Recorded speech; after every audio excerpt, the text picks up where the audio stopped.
Beralih ke kawasan Oku, pemirsa penyidik Kejari Oku akhirnya menetapkan dua wong tersangka jeruduguan kasus korupsi serasi tahun 2019 di Dinas Pertanian Oku. Dan kini dua tersangka tersebut sudah menjalani proses penahanan di Rutan Kelas 2B Baturajo.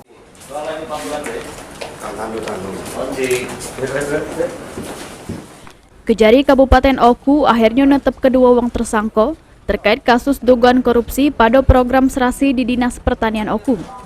Dua tersangka tersebut berinisial AP, selaku pejabat pembuat komitmen, Samo AHA, pegawai di Dinas Pertanian Oku.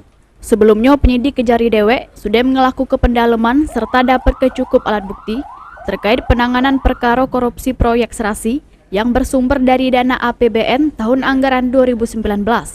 Kejari Oku, Hoirun Farapat jelaskan, akibat perbuatan kedua tersangka, negara mengalami kerugian sebesar 300 juta rupiah.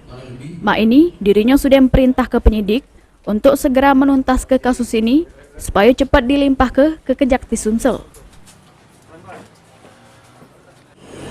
Adapun tersangka yang ditetapkan hari ini masing-masing berinisial 1 AP selaku PPK dalam kegiatan ini, yang kedua HH selaku staf pada Dinas Pertanian Kabupaten Oku. Jadi dua-duanya berasal dari Dinas Pertanian Kabupaten Oku.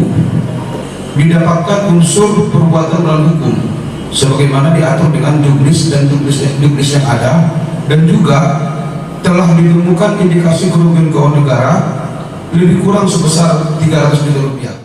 Guna kepentingan penyidikan, kedua tersangka ditahan di Rutan Baturajo Kelas 2B selama 20 hari ke depan. Ari Pranika, PAL TV.